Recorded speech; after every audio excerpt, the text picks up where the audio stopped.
আলাম নাজআল লাহু আইনাইনি ওয়া লিসানান ওয়া শাফাতাইন।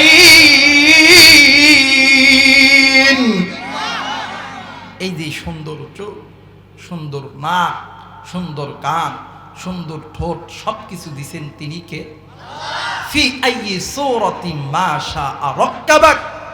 এত সুন্দর চেহারা, এত সুন্দর সুরত, এত সুন্দর বডি, এই সব কিছুর মালিক যিনি তিনি কে?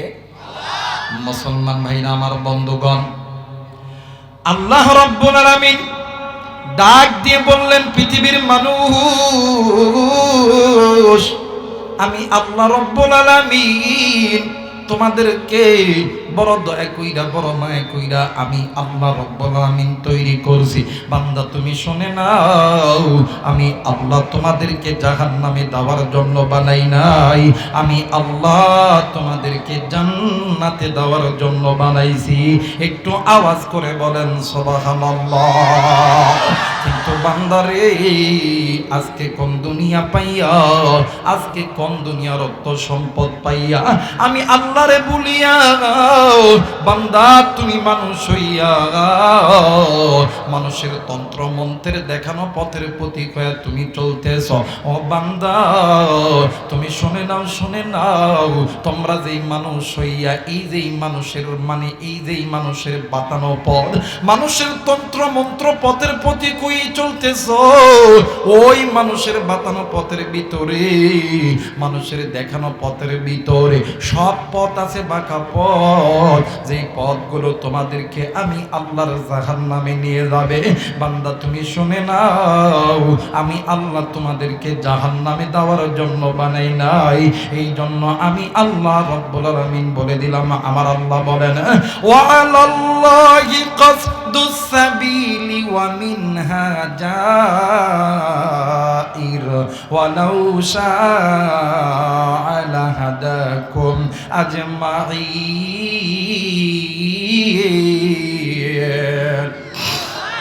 আরেকবার বলেন আল্লাহু আকবার। আল্লাহ বললেন, পৃথিবীর মানুষ, আমি আল্লাহ রাব্বুল আলামিন বলে দিলাম, তোমাদের মানব জাতির ভিতরে এই মানব জাতি হইয়া তোমাদের জন্য এমন কিছু পথ তৈরি করেছে, এমন কিছু রাস্তা তৈরি করেছে, যেই পথগুলো বাঁকা পথ, যেই রাস্তাগুলো বাঁকা রাস্তা, যেই রাস্তায় বান্দা তুমি চললে আমি আল্লাহর জাহান্নাম তোমার জন্য নির্ধারিত। বান্দা তুমি শুনে নাও, তোমরা ওই পথ ছেড়ে দাও, আমি আল্লাহর কোরআনটা ধরে নাও। এখন অনেকেই বলতে পারেন, হুজুর কোন পথ বাঁকা পথ, কোন পথে চললে আমার আল্লাহ আমাদেরকে জাহান্নামে দিবে? ও বাবা, তাফসীরের কিতাব আপনি খুলবেন, ও বন্ধু, আল্লাহ রাব্বুল আলামিন ডাক দিয়ে কই, পৃথিবীর মানুষ শুনে নাও, আমি আল্লাহ রাব্বুল আলামিন বলে দিলাম, যেই বান্দা বান্দি আমি আল্লাহর কোরআন থেকে দূরে থাকবে, যেই বান্দা বান্দি আমি আল্লাহর ঘর মসজিদ থেকে দূরে থাকবে, যেই বান্দা বান্দি আমি আল্লাহর জমিনে, আমি আল্লাহর ফরজ বিধান থেকে দূরে থাকবে, যারা সুদ থেকে দূরে থাকবে না, যারা ঘুষ থেকে দূরে থাকবে না, যারা নামাজ পড়বে না, রোজা করবে না, হজ করবে না, যারা যাকাত দিবে না, যারা আমি আল্লাহর এই জমিনে আল্লাহর একামতে দিন কায়েম করবে না, এদের পথ হইল বাঁকা পথ। একমাত্র আমি আল্লাহর কোরআনের পথটা হইল জান্নাতের পথ। একটু আওয়াজ করে বলেন সুবহানাল্লাহ। আমার ভাইরা, এই পথগুলো বাঁকা পথ, আর এই পথের প্রতীক যারা হবে, এদের পথ বাঁকা পথ, এরা জাহান্নামে যাবে। আমার ভাইরা, আমাদের সমাজে আরেক শ্রেণীর লোক আছে, নামাজ নাই, রোজা নাই, হজ নাই, যাকাত নাই, পর্দা নাই, কোরআন তিলাওয়াত নাই, জিকির নাই, মা বাবার খেদমত নাই, কিন্তু বছর অন্তর একদিন পীরের জায়গায় উরস, দেখবেন গরু খাসি টাকে টাকে জড়ো কইরা যায়, আর টাকের উপরে একটা সঙ্গা সেট করে দেয়, ডাক দে কই, দয়াল আমি কি আর আমানিয়া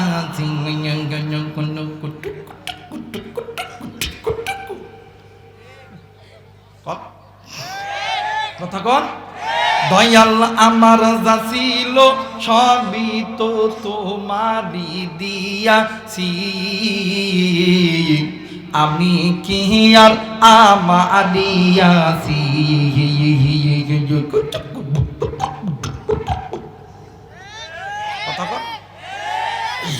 আবার আরেকটা নিয়ে আছে, দেখবেন বটের গাছ যখন দেখবো, হায় হায় রে, এই বটের গাছের সামনে দেখবেন গান্দার পটলি রাখে, রাইখা গান্দায় টান দেয় আর ডাক দেয়, কই দয়াল খাজা, তোমার নামে টানলে গান্দা দিলটা হই তাজা। দয়াল গাজাই টান না দিলে নিদানিতে দিও না গো সাদা, দয়াল খাজা বাবা। কথা বলেন যেরকম। আরে যাদের দরবারে নামাজ নাই, রোজা নাই, আল্লাহর একামতের দিন নাই, যারা পর্দা মানে না, এদের পথ পাকা পথ। কথা বলেন ঠিক কিনা? আর এই সমস্ত পীরদেরকে ল্যাম্প পোস্টে ঝুলাইয়া জুতা পেটা করা দরকার। কথা বলেন ঠিক কিনা? আমাদের সমাজের মানুষ জানে পীর মানে অনেক বড় বুজুর্গ। কথা বলে কে? পীর মানে আল্লাহর ওলি। সব পীর আল্লাহর ওলি? কথা কেন? সব পীর আল্লাহর ওলি? আর আল্লাহর ওলিরা কিন্তু সহজে কোনোদিন ওয়াদা বরখেলাপ করে, ওয়াদা বরখেলাপ করে। পীর শব্দের অর্থ হইতেছে কি? উস্তাদ। কিসের? কততে কি? উস্তাদ, শিক্ষক। আর আরেক পীর আছে যেই পীরের সম্পর্ক ডাইরেক্ট কার সঙ্গে?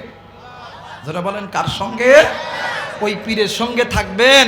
আর যেই পীরের সম্পর্ক আল্লাহর সঙ্গে নাই, দুনিয়ার সম্পর্কে, মুনাফিকদের সম্পর্কে, ওই পীরের পদত্ব আমরা চাই না। কথা বলেন ঠিক কিনা? যেই পীর আল্লাহর পক্ষে থাকবে আমরা ওই পীরের পক্ষে থাকবো, আর যেই পীর আল্লাহর পক্ষে নাই আমরা তার পক্ষে নাই। কথা কয় না কেন? আজকে অনেকে কয় আমরা শরিয়া আইন বাস্তবায়ন করতে চাই। এসো, শরিয়া আইন একদিনে বাস্তবায়ন হবে? কথা কয় না কেন? নবীজি সাল্লাল্লাহু আলাইহি সাল্লামকে আল্লাহর নবী দুনিয়াতে পাঠাইছে। পাঠানোর পরে 40 বছর পর্যন্ত আল্লাহ তাআলা আস্তে আস্তে আস্তে আস্তে ধীরে ধীরে ধীরে ধীরে যখন নবুয়ত দান করছে, তখন আল্লাহ তাআলা ডাইরেক্ট বলছেন, নবী গো আর সময় নাই, ডাইরেক্ট দাওয়াত দিয়ে দেন। কথা বলেন না কেন? আগে মানুষের মন জয় করতে হবে, এরপর আল্লাহর কোরআনের জমিনে আল্লাহর বিধান জয় করতে হবে। কথা বলেন ঠিক কিনা? আর আমরা তো বর্তমান আমাদের দেশের হুজুররা টাকা দেখলে সবা। কথা বলে সবগুলা টাকার পাগল। কয়েকদিন আগে এক নেতা কইছিল টাকা দিয়ে কিনতাম, টাকা দিয়ে। বাস্তব এই টাকায় সব কিছুর মানুষ খাইলো। কথা বলেন ঠিক কিনা? টাকা নিয়ে যেখানেই যাবেন সেখানেই কাম, টাকা ছাড়া কোনো কাম নাই। কথা বলে কেন? এই টাকা এমন একটা ওষুধ ভাই, যেখানে আপনার কাজ হবে না সেখানেও কাজ হয়। কথা বলে কে? যেখানে কাজ হয় না সেখানেও কাজ হয়।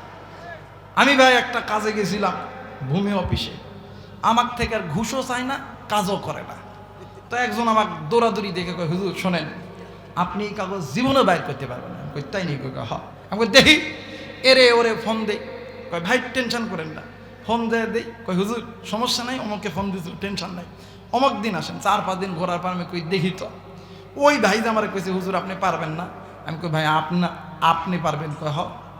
আমি কই কেমনি? কয় আপনি আমার 1,000 টাকা দিবেন, আগামীকাল সকালবেলা আপনার বাড়িতে আমি কাগজ পৌঁছাই দিতাম। আগামীকাল সকালবেলা বাড়িতে কাগজ পৌঁছে দিতাম। বাপ রে বাপ। আর ঠিক আছে না। আমি আবার মনে মনে করি অনেক টাকা তো ফকিরদেরকে ভিক্ষাও দিই, মাদ্রাসা তো দিই, যা খাইলে খাক, যদি কাজটা যদি হয়। বাপ ফজরের নামাজ পড়ার পরে একটু ঘুমাইছি ভাই, সেটা হুজুর হুজুর আসসালামু আলাইকুম। বাপরে মাথার টুপি দিয়ে আইছে, মাথার টুপি দিয়ে। আমি কই ভাই আপনি কি কেবলই আসলেন? না হুজুর ফজরের নামাজ জামাতের সহিত আদায় করি হুজুর, ফজরের নামাজ জামাতের সহিত আদায় করছি হুজুর। কইরা আস্তে আস্তে আপনার এই দিকে আসতেছে। আমি কই মাশাআল্লাহ, টুপি তো লাগাইছেন খুব ভালো। কয় হুজুর আমি তো কোনোদিন টুপি মাথা থেকে করি না। আচ্ছা ঠিক আছে। হাইরে তেলা মাথায় তেল মারিয়া, ফায়দা নাই যে লুটিয়া, তেল বিনে চলে না দুনিয়া।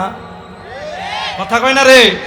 হাইরে তেলা মাথায় তেল মারিয়া, ফায়দা নাই যে লুটিয়া, তেল বিনে চলে না দুনিয়া। নারিকেল সরিষা তিসি বাদাম সয়াবিন সূর্যমুখী তিলের তেল আর ডিজেল কেরোসিন দাওয়াখানা কবিরাজি হোমিওপ্যাথি তেল গরম মাথায় দিয়া দিলে হইয়া যায় হিমেল আবার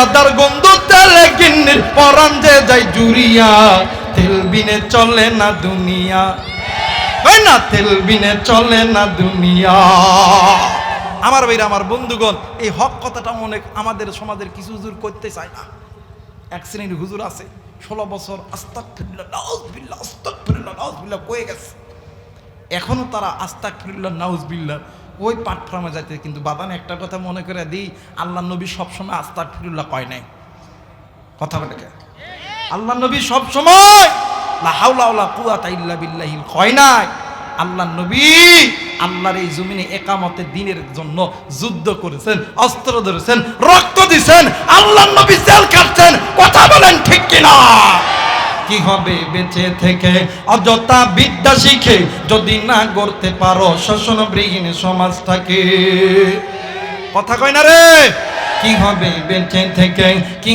বেঁচে থেকে অযথা বিদ্যা শিখে যদি না গড়তে পারি শোষণবিহীন সমাজটাকে কি হবে আলেম হয়ে ইমাম সাজে সমাজেতে পারো যদি সত্য কথা উচ্চ স্বরে না বলিতে কথা কয় না রে গত কয়েকদিন দেখলাম আমাদের কিছু ভাইরা ওই মসজিদের ইমাম সাহেব হুজুর ইসলামের পক্ষে কোরআনের পক্ষে যখন গাইবে হুজুরকে ধরে বানবেন আমিও ডাইরেক্ট কইছি আসিস তোর মায়ের ভাতারে ধরতে তুই কোন মায়ের ফিডার খাইছিস না দুধ খাইছিস আসিস 16 বছর তুই যা করছস তোর সাথে বেশি আমরা করছি আমরা বেশি নির্যাতন হয়েছি বাংলাদেশ তোর বাংলাদেশ আমার বাংলাদেশ তোর মায়ের বাংলাদেশ আমার মায়ের বাংলাদেশ তোর বাপের আমারও বাপের কথা কয় না কেন এদেশে তোর যেমন অধিকার আছে আমাদেরও তেমন অধিকার আছে আর যারা এই সমস্ত উগ্র কথা বলবে আসলে এরা ধান্দাবাজ দেখবেন এরা ঝোপ বুঝা কোপ মারে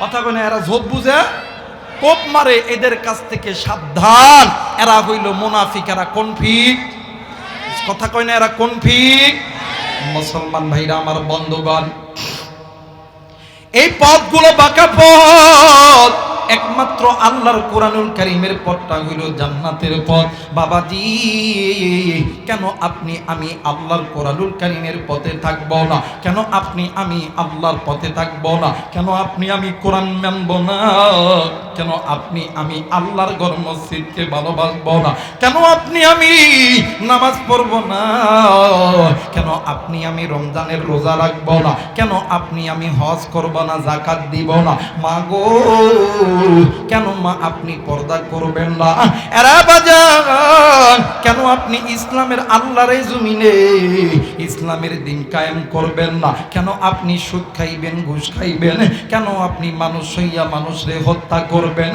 বন্ধু এই দুনিয়া থাকার জায়গা নয় কেউ এই দুনিয়ায় চিরদিন থাকবো না এই দুনিয়া ছেড়ে তুমিও যাবা এই দুনিয়া ছেড়ে আমিও যাব ও বাদান আমার আল্লাহ বলেন কুল্লু নাফসিন যায়িকাতুল মাউত মৃত্যুর স্বাদ একদিন না একদিন সকলকেই ভোগ করতে হবে আমার নবী ডাক দি কই উম্মত আখিরাতের সর্বপ্রথম ইমিগ্রেশন কাউন্টার হইল কবর যেই বান্দা বান্দির কবর ভালো ওই বান্দা বান্দির হাসর ভালো মিজান ভালো ফুলসিরাত ভালো এরা বাজার যেই বান্দা বান্দির কবর ভালো নয় যেই বান্দা বান্দির হাসর ভালো নয় মিজান ভালো নয় ওই বান্দা বান্দি জাহান্নামী আজকে মুসলমান যেই আল্লাহ তোমারে আমারে এত সুন্দর কইরা বানাইলো এত দয়া কইরা এত মায়া কইরা বানাইলো আজকে তুমি আমি কেমনে কোন দুনিয়ার মায়ায় পুরিয়া ওই আল্লাহরে ভুইলা গেলাম এরে বাজান কিন্তু একটা কথা মনে করিয়া রাখবেন ভাই তুমি আওয়ামী লীগ করো বিএনপি করো জামাত করো জাতীয় পার্টি করো তুমি সরমনাই করো খেলাফত করো একটা কথা মনে করে রাখবেন এই দুনিয়া ছেড়ে তুমিও যাবা সামান্য একটু গুনাহ আপনাকে আমাকে জাহান্নামে নিয়ে যাবে আর সামান্য একটু গুনাহ ওই কবরে আপনাকে আমাকে জাহান্নামে জ্বলাইবে এরা বাজান এই দুনিয়ার জমিনে আপনার আমার মতো কত কলিজার টুকরা যুবক ছিল, আজকে তারা নাই। কত যুবতী ছিল নাই, কত মা ছিল নাই, কত বাবা ছিল নাই। তোমাকে আমাকেও যেতে হবে, কিন্তু বাদান গুনাহ লইয়া ওই কবরে দেওয়া যাবে না। গুনাহ গুনাহ গুনাহ, এই গুনাহ এমন একটা ভয়ঙ্কর আমল, এই গুনাহ আপনার আমার দুনিয়াটাকেও বরবাদ করবে। এই গুনাহ আপনার আমার আখিরাতটাকেও বরবাদ করবে। এই গুনাহ আপনার আমার ব্যবসা বরবাদ করবে। এই গুনাহ আপনার আমার ঘরের মধ্যে স্ত্রী স্বামী স্ত্রীর মধ্যে অশান্তি আনবে। এই গুনাহ এই বাবা এবং সন্তানের মধ্যে অশান্তি ধরাইবে, মা এবং কন্যা সন্তানের মধ্যে অশান্তি ধরাইবে। ভাইরি, এই জন্য গুনাহ ছাড়তে হবে। এরা বন্ধু কোনো দিকে কোনো নজর নাই। কেন আপনি আল্লাহর কোরআন মানবেন না? কেন আপনি আল্লাহর কোরআন মানবেন না? ভাইরে, আসমানের নিচে জমিনের উপরে যারাই আল্লাহর কোরআন মেনেছে, আল্লাহ তাআলা এদের সম্মান ইজ্জত সম্মান বাড়া দিয়েছে। এই কোরআন মেনেছে আবু বকর, জান্নাতের টিকিট পাইছে, ইজ্জত আল্লাহ বাড়া দিয়েছে। এই কোরআন মেনেছে হযরত ওমর, আমার আল্লাহ ইজ্জত বাড়া দিয়েছে। এই কোরআন মেনেছে হযরত আলী, হযরত ওসমান, এই কোরআন মেনেছে সাহাবীরা, এই কোরআন মেনেছেন তাবেঈরা, এই কোরআন মেনেছে আইম্মায়ে মুজতাহিদ উলামায়ে কেরামরা। বাংলার জমিনে এই কোরআন মেনেছেন আহমদ শফী রহমাতুল্লাহ আলাইহি, এই কোরআন মেনেছে জুনায়েদ বাবুনগরী রহমাতুল্লাহ আলাইহি, এই কোরআন মেনেছে আল্লামা সাইদি সাহেব রহমাতুল্লাহ আলাইহি। এই জন্য আল্লাহ তাআলা সম্মান বাড়ায় দিয়েছে, আল্লাহ তাআলা সম্মান কমায় নাই। এই জন্য বাদান রে আমার, এই দুনিয়াতে যতদিন পর্যন্ত বেঁচে থাকবে এই কোরআনুল কারীমকে মহব্বত করবেন।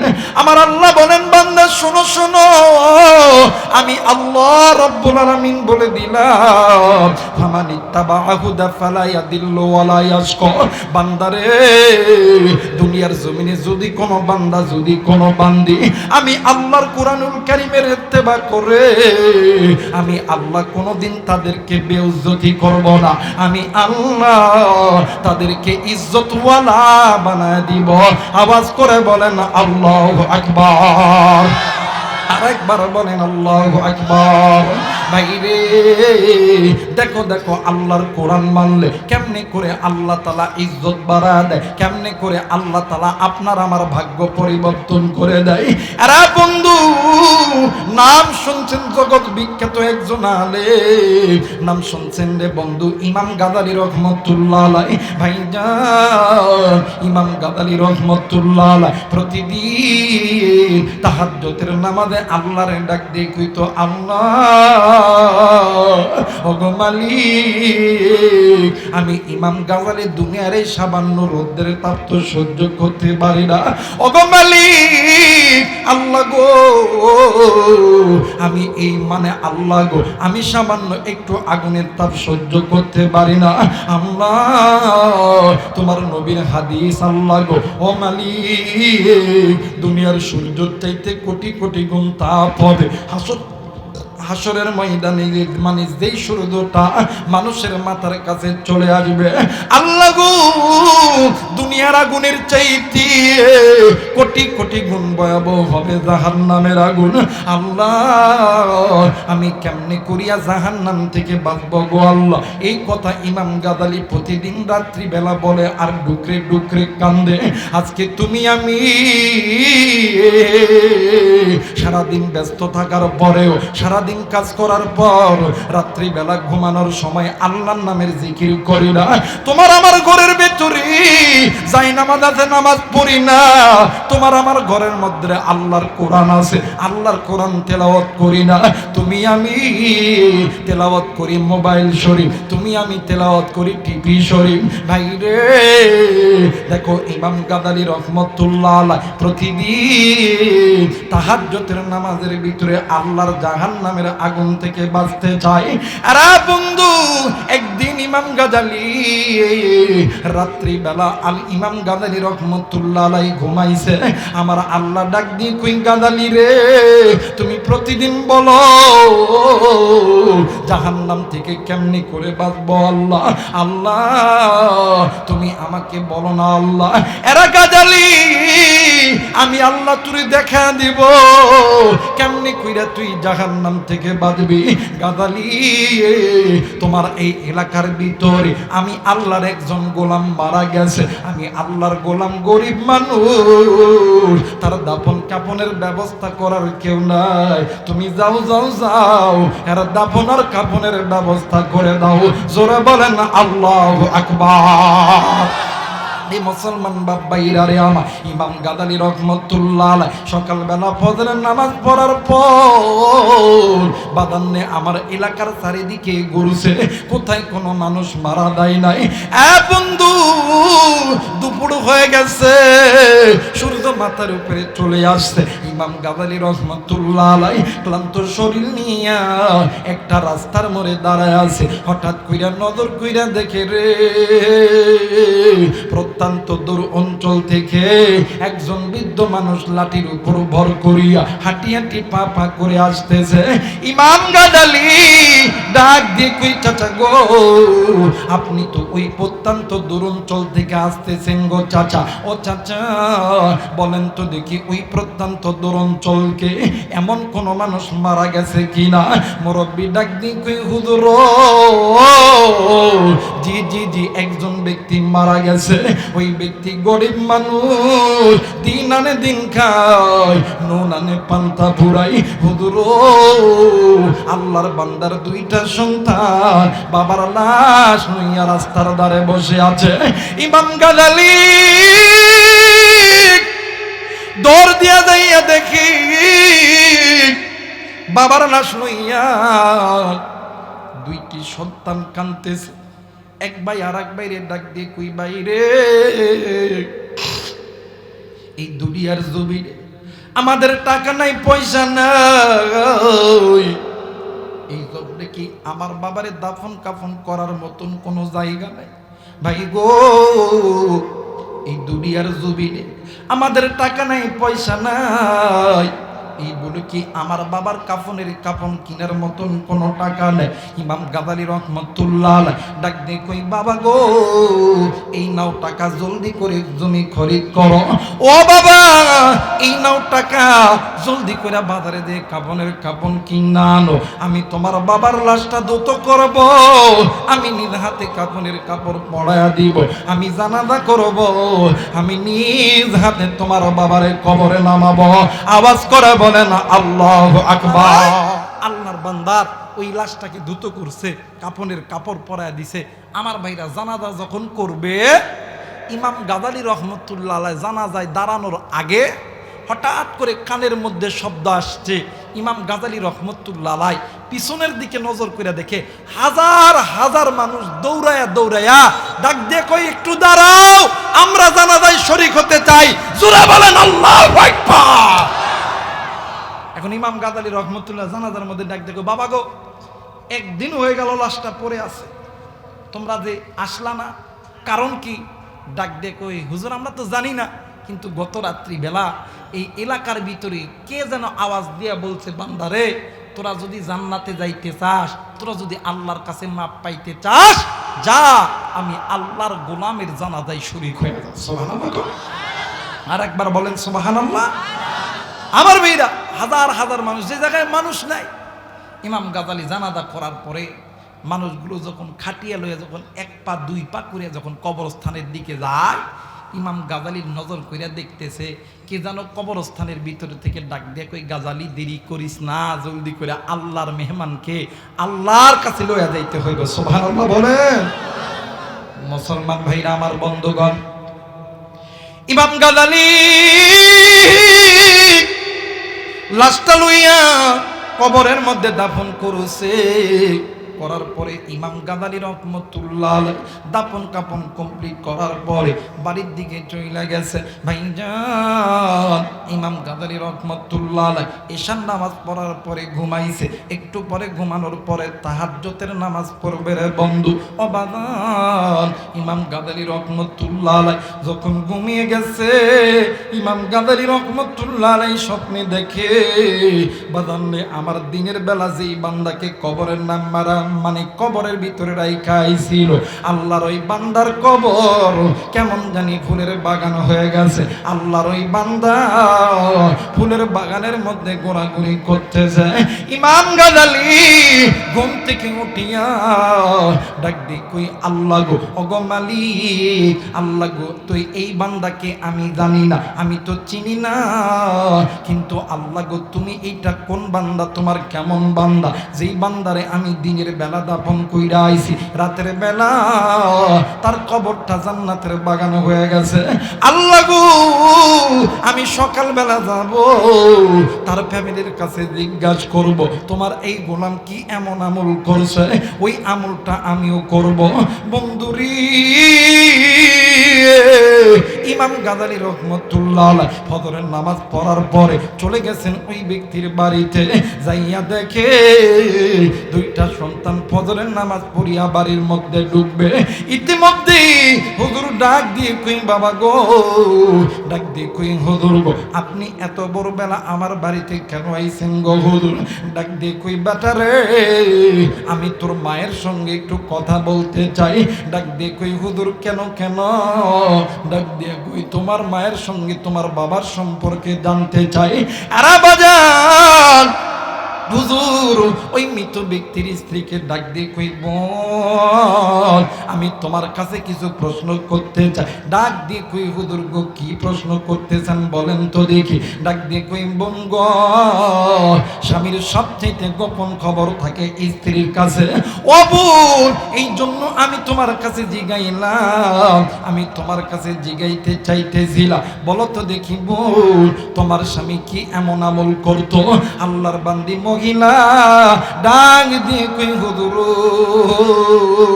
আমার স্বামী একজন মূর্খ মানুষ, দিন আনে দিন খাই নুন আনে পান্তা ঘুরাই, এইরকম কি মানে কোনো আমল তো করে না। ইমাম গাদালি ডাক দিয়ে কইব না না হইল না, তুমি গোপন খবরটা আমাকে বলে দাও। একটু আওয়াজ করে বলেন সুবহানাল্লাহ। ডাক দেখাবো তুমি গোপন খবরটা আমারে বলো, কারণ তোমার স্বামী কি এমন গোপন আমল আছে আমার কও। কারণ স্বামীর গোপন ফাঁদ জানে কে? কথা কয় না, স্বামীর গোপন ফাঁদ জানে কে? স্ত্রী লরে বউ কো নৌকার ভাষায় কি কথা কয় না কে? কি কবে? বউ। ওই বউ সব খবর জানে। এজন্য নারীদেরকে ভালোবাসবেন, মোহাব্বত করবেন, মাঝে মধ্যে আই লাভ ইউ করবেন নাকি কোন কোন দরকার আছে না? আর বর্তমান জামানা আমাদের এমন একটা সুবিধা, আমাদের হাইকোর্ট থেকে আইন জারি করেছে 2 বিয়ে। বসা এখন যারা পরকিয়া করতেছিস, যারা বউ আই লাভ ইউ করতে লজ্জা পাস, আর একটা বিয়ে করবো করে ওটা আই লাভ ইউ করবো, ঠিক আছে? হ্যাঁ আর একটা বিয়ে করবো ওটা আই লাভ ইউ করবো, কিন্তু ভুলেও না বিয়া ছাড়া আই লাভ ইউ করস না। বিয়া ছাড়া আই লাভ ইউ করলে কবিরা গুনাহ হবে। কত মানে কে আমার ভাইরা যেটা করবে হালাল পর্যায়ে করবে, আর ঘরত যেটা থাকবে একটা থাক আর 2টা থাক 4টা থাক, আমার ভাইরা ওটা কোনো দিন ওটার সঙ্গে খারাপ ব্যবহার করবি না। দাম্পত্য জীবনে সুখের দরকার আছে না? কতক্ষণে আছে না? মাঝে মধ্যে বউ কাছে টানবি, জড়ায় ধরবি, আই লাভ ইউ দরকার আছে না?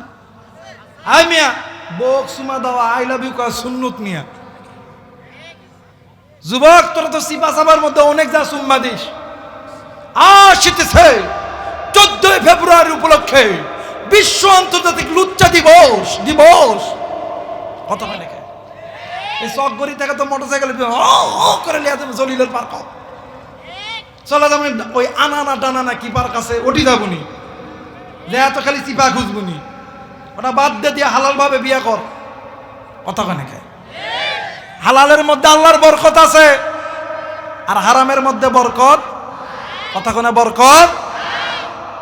আমার ভাই এই জন্য বউরে মহব্বত করবেন, ভালোবাসবেন, কারণ ওইটার গোপন খবর আপনার কাছে আছে। আপনি কত বড় হুজুর, কত বড় ইমাম মসজিদ, কত বড় নেতা, খেলে একবার খালি ঝগড়া লাগাই দেখেন, তোমার কাছে কোনদিন দিবে কথা বলে এর দ্বারা বোঝা যায় ওটার কাছে ভালো করে সব সময় তেল দিবি, না ছাড়া কিন্তু গোপন খবর ফাঁস হয়ে দেবো নাকি কন। মাঝে মধ্যে বাজারের থেকে যখন আসবেন একটা আপেল একটা ডিম লয়ে আসবেন, ডাক দেখো জানা তুইও খাই আমিও খাই, জড়ায় ধরে একটা আদর করে খাওয়াবেন, দেখবেন মোহাব্বত বাড়বে। এমন করে যদি করতে পারেন, বেশি লয় মাসখানিক এই পামটা খালি দিবেন, যদি আনতে পারেন আনবেন, মাঝে মধ্যে খাওয়াবেন, দেখবেন ওই বেটি প্রত্যেক এলাকার যাবে, ডাক দেখো আমার স্বামী আমার খুব ভালোবাসে, আই লাভ ইউ কথা বলে। এর দ্বারা ঘরের মধ্যে আল্লাহর রহমত নাজিল হবে কথা বলে। নবীজি সাল্লাল্লাহু আলাইহি সাল্লাম যখনই ঘরের মধ্যে আসতেন, স্ত্রীদের জন্য আল্লাহর নবী হাদিয়া লয়ে আইতেন, সুবহানাল্লাহ কোন। এই হাদিয়া স্বামী স্ত্রীর মধ্যে যে দেন লেনা দেনা হয়, এর মধ্যে আল্লাহর বরকত আল্লাহর রহমত নাজিল হয় কথা বলে। আর আমাদের দেশের কিছু কিছু বেহায়া নারী আছে, দেখবেন স্বামী দেখলে যত ঘন্টা কথা বলে, স্বামীর সামনে দেখবেন এরম করে থাকে। আর যখন বাপ রে বাপ যেই স্বামী কিনে দিচ্ছে আশকারা মাসকারা ছায়া ব্লাউজ, এই শাড়ির কাম আর সারা লয়, দোকানদার আর ভ্যানালার কাম সারা কথা কনেকে।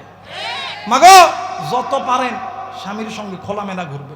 স্বামী আপনার চেহারার দিকে যতবার পলক ফেলবে, স্বামী যতবার আপনার প্রতি আকৃষ্ট হবে, ততবার নফল হজের সওয়াব আল্লাহ তাআলা আমলনামায় দান করবে। সুবহানাল্লাহ কোন, আরেকবার বলেন সুবহানাল্লাহ। এই জন্য স্বামীকে মহাব্বত করবেন, ভালোবাসবেন। আর যেই ঘরের মধ্যে স্বামী স্ত্রী গুনাহ ছাড়ে, যেই ঘরের মধ্যে স্বামী স্ত্রী নামাজি হবে, ওই ঘরটা হবে আল্লাহওয়ালা ঘর। ওই ঘরের মধ্যে কোনোদিন অভাব দেখা দিবে না। আর ওই মা বাবার প্রেম ভালোবাসায় যেই সন্তান হবে, ওই সন্তান হবে আল্লাহওয়ালা দিনদার পরহেজগার কথা বলেন ঠিক কিনা। নাম শুনছেন হযরত ফাতেমার, হযরত আলী, শোনেন না বাবা? এরা কিন্তু গরিব মানুষ, ঘরের মধ্যে অভাব ছিল, কিন্তু আল্লাহর রহমতের কমতি ছিল কথা বলেন, কমতি ছিল। এরা গুনাহ তো করে নাই, বরং ইয়াকা না'বুদু ওয়া ইয়াকা নাস্তাঈন, এরা ইবাদত করছে কার? আরেকবার বলেন কার? সাহায্য চাইছে কার? আল্লাহ। ইবাদত যদি আল্লাহর করো, সাহায্য আল্লাহর পক্ষ থেকে আসবে। দেখবেন আমাদের সমাজে এক শ্রেণীর লোক আছে, আমগরক দেখলে ডাক ডাক হুজুর আল্লাহর কাছে এত সে আল্লাহ দেয় না, আল্লাহ দেয় না হুজুর। আমি কই কি চান বন্ধু? দিই কই টেহা দেন, পয়সা দেন, সোনা দেন, দান দেন, কোটি দেন, 1 কোটি 2 কোটি 5 কোটি 10 কোটি। আমি কই থাম হসে রে, তোর মতন সিটার কেলা চিনে না। কয় আবার হুজুর হ্যাঁ সিটার করলেন হুজুর। আমি কই সিটার লইতে কি রে? আল্লাহর কাছে তুই যে চাস, তুই সত্যি করে কত? আজকে তুই ফজরের নামাজ পড়ছিস। ও হুজুর এটাই তো ঠিক লয়, খালি কথা কলেন আমাদের কথা কোন হুজুর। আমি কই জহর পড়ছি। হুজুর থাক আর কওয়া লাগবে না, আপনাকে কিছু না। আমি কই থাম রে কথা থাম, আসর পড়েছি। হুজুর হসে হসে বুঝিছি হুজুর, খালি ফতোয়া দিবেন।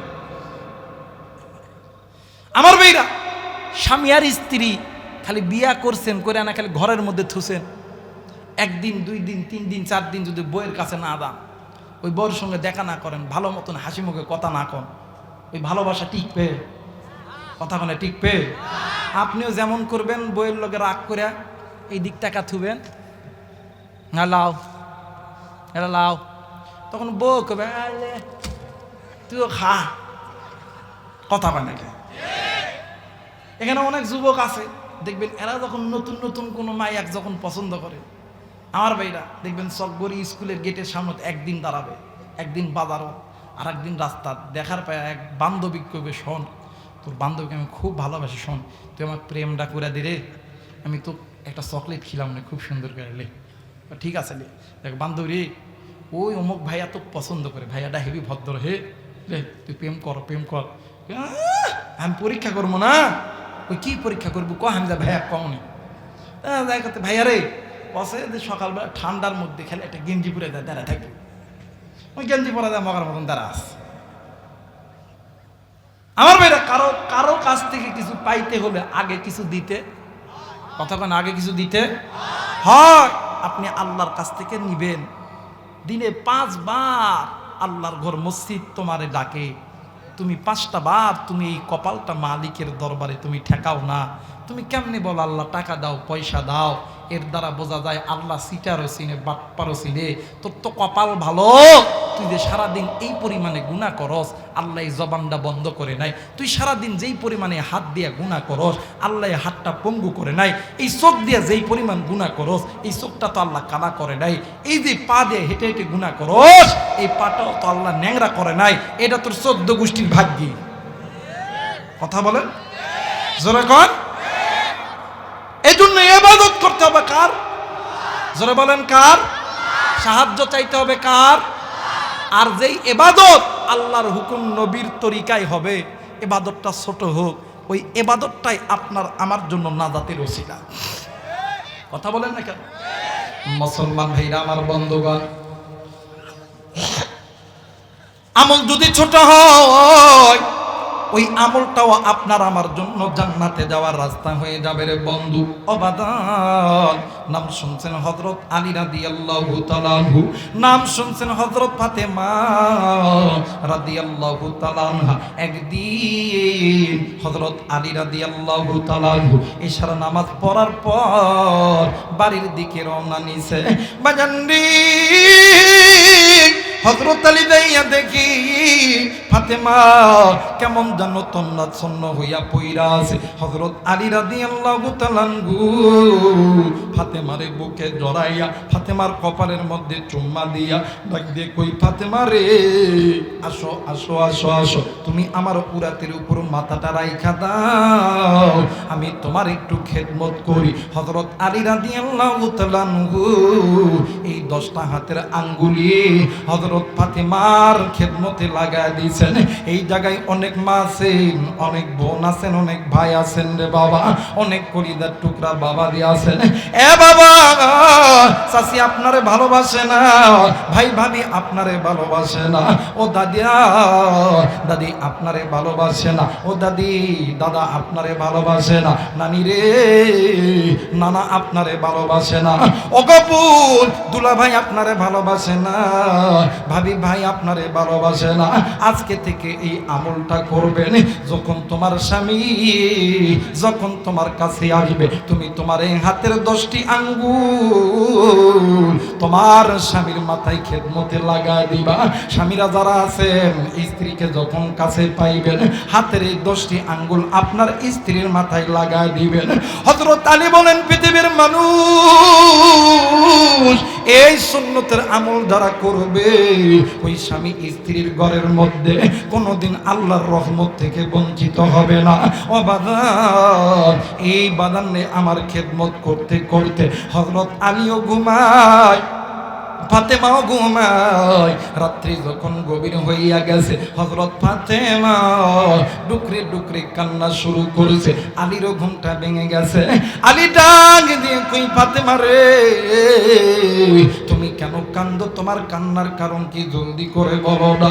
ডাক দিয়ে কই, স্বামী গো, আমি এমন একটা ভয়ঙ্কর স্বপ্ন দেখেছি। ও স্বামী, এই স্বপ্নটা দেখার পর থেকে আমার চোখে কান্না চলে এসেছে।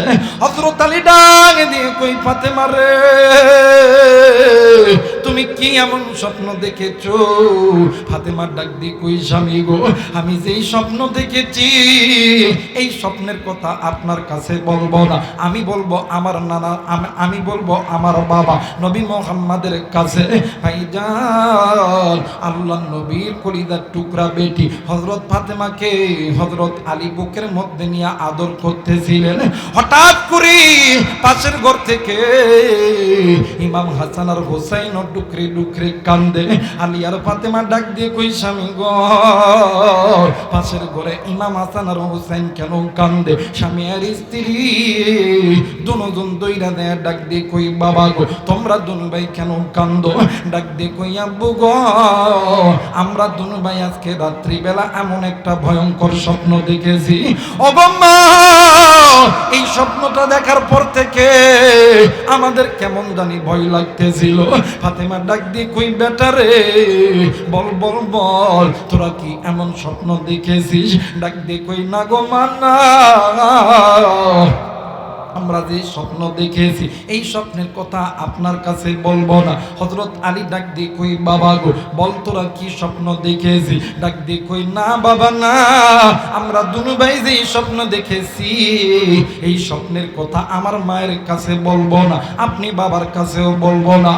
এইবারে হযরত আলী ডাক দিয়ে কই আল্লাহ, ফাতেমা কি স্বপ্ন দেখেছে, ইমাম হাসান হোসেন কি স্বপ্ন দেখেছে, ওই স্বপ্নের কথা আমার কাছে বলবে না, বলবে নবী মুহাম্মাদের কাছে। ফাতেমা ডাক দিয়ে কই স্বামী গো, এই রাত্রি বেলা আমি নবীর দরবারে যাব, আমি নবীর কাছে যাব। ডাক দিয়ে কই ফাতেমা রে, না না না না, একটু পরে ফজরের আযান দিয়ে দিবে, আমি নামাজে যাব, নামাজ পড়ে নবীকে আমার বাড়িতে দাওয়াত দিব। আওয়াজ করে বলেন সুবহানাল্লাহ। এ মুসলমান বাবাইরা রে আমার, নামাজের পরে হযরত আলী রাদিয়াল্লাহু তাআলা আনহু নবীকে দাওয়াত দিয়ে আনছে। এরা বন্ধু নবীজি বাড়িতে এসে নবীজিকে দেখার পরে কলিজার টুকরা বেটি ফাতেমা বাবারে জড়ায় ধরে ডুকরে ডুকরে কান্দে আর ডাক দিয়ে কই আব্বু, ও বাবা গো, আমি গত রাত্রি বেলা এমন একটা ভয়ঙ্কর স্বপ্ন দেখেছি গো বাবা, বাবা গো, এই স্বপ্নটা দেখার পর থেকে আমার বড় খারাপ লাগতেছিল। বাজার আরে বন্ধু, আল্লাহর নবী ডাক দিয়ে কই ফাতেমা রে, কি এমন স্বপ্ন দেখেছো জলদি করে বলো না। ডাক দিয়ে কই আব্বু গো, গত রাত্রি বেলা আমি ঘুমের গভীরে স্বপ্ন দেখি আমি ফাতেমা পশ্চিম দিক হয়ে নামাজ আদায় করতেছি। আব্বা গো, হঠাৎ করে পশ্চিম এবং দক্ষিণ কর্নার থেকে প্রবল বেগে একটা বাতাস আসলো। ও বাবা, ওই বাতাস আসিয়া আমি ফাতেমার মাথার কাপড়খানা পরে গেল। যেমনি কইছে আমি ফাতেমার মাথার কাপড়খানা পরে গেল। আল্লাহর নবী কান্দি,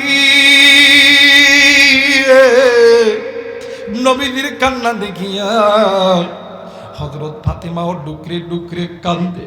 হযরত আলী ডাক দিয়ে কই আল্লাহ, সামান্য একটা মাথার কাপড় পরিয়ে গেছে রে আল্লাহ। এই জন্য ফাতেমাও কান্দে, আবার নবীও কেমন জানি ডুকরে ডুকরে কান্দে। আলী ডাক দিয়ে কই নবী গো, ইয়া রাসূলুল্লাহ, ইয়া হাবিবাল্লাহ, নবী গো, সামান্য একটু মাথার কাপড় পরিয়ে গেছে, এই জন্য ফাতেমাও কান্দে, আপনিও কান্দে। আল্লাহর নবী ডাক দিয়ে কই আলী রে, তোমার কাছে এই মাথার কাপড় উপরে যাওয়া সামান্য মনে হইতে পারে, কিন্তু সামান্য না রে আলী,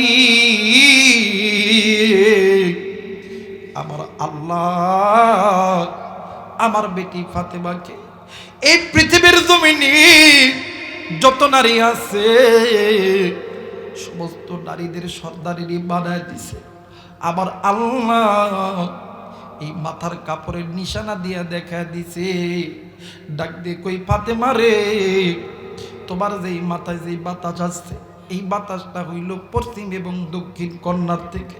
এরা ফাতেমা ওই পশ্চিম এবং দক্ষিণ কর্নারে অন্য কোনো দেশ নয়, ওই দেশটা হইল সাদা চামড়ার দেশ, ওই দেশটার নাম হইল আমেরিকা। ওই দেশের মানুষ চাই এই পৃথিবীর দুবিডে মুসলিম নারীরা যাতে তাদের মতন উলঙ্গ হয়ে ঘোরাঘুরি করে। আরে ফাতেমা, তুমি তোমার নারী জাতিদেরকে জানা দিবা আল্লাহ তাআলা এই নারীদের সম্মান বাড়া দিছে। মা গো, অনেক মা আছেন গো মা, আপনি পর্দা করেন না। অনেক বোন আছেন গো বোন, আপনি মাথায় কাপড় দেন না। এরা বাজার এই দুনিয়া থাকার জায়গা নয়, কেউ এই দুনিয়ায় চিরদিন থাকবো না। এই দুনিয়া ছেড়ে আপনিও যাবেন, আমিও যাব। ভাই রে, ও বোন, তুমি কত প্রকার গুনাহ করছো বোন, আমি জানি না। কোন যুবক তুমি কত প্রকার গুনাহ করছো।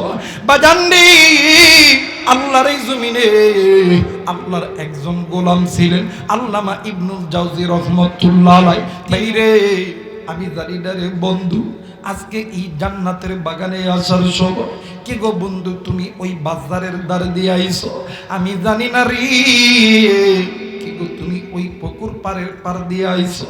আরে বাজার কার জানি মা, কার জানি বাবা ওই কবরের মধ্যে শুইয়া আছে, কার জানি মা শুইয়া আছে, কার মায়ের কবর জানি জাহান্নামের আগুনে জ্বলে, কার বাবার কবর জানি জাহান্নামের আগুনে জ্বলে, কার মা জানি ডাক দিয়ে কই বাজারে আমি মায়ের কবরে জাহান্নামের আগুন জ্বলে, আমি বাবার কবরে জাহান্নামের আগুন জ্বলে।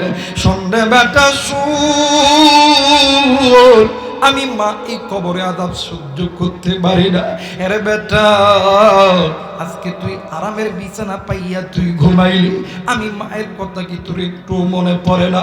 আরে বেটা একদিন আমি বাবা তোর জন্য কি না করি না। এরে বেটা একদিন আমি মা তুই ছোট্ট ছিলি, এরে বেটা আমি মা তোরে ঘুমায় রাইখা ফজরের নামাজের জন্য ওযু বানাইছি, ইতিমধ্যে তুই ওয়া করে কাঁদছস। বেটারে ওই দিন আমি মা ফজরের নামাজ পড়ি নাই, এমনও সময় গেছি তোমার আমার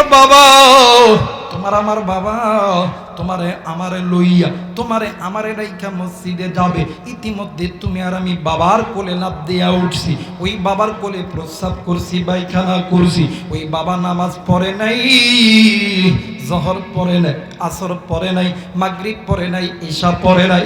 এমনও সময় গেছি তোমার আমার গায়ে জ্বর, তোমার আমার নিউমোনিয়া, তোমার আমার শ্বাসকষ্ট, তোমার আমার জনম দুঃখিনী মা, তোমার আমার বাবা তোমারে আমারে লইয়া চলে গেছেন নওগাঁ মেডিকেলে। নওগাঁর কোনো এক ক্লিনিকের ভিতরে একদিন নয়, 2 দিন নয়, 3 দিন নয়, 4 দিন নয়, 1 সপ্তাহ 2 সপ্তাহ ওই জায়গায় তোমারে আমারে লইয়া ছিল। ওই মা ওই বাবা নামাজ পড়ে নাই, মাও নামাজ পড়ে নাই, বাবাও নামাজ পড়ে নাই। উম্মতের আলেমে ময়দানে আসে, জিজ্ঞাসা করে দেখবে 1 ওয়াক্ত নামাজ কাদা করলে 80 হুব্বা জাহান্নামে জ্বলতে হবে। আমি জানি না রে বন্ধু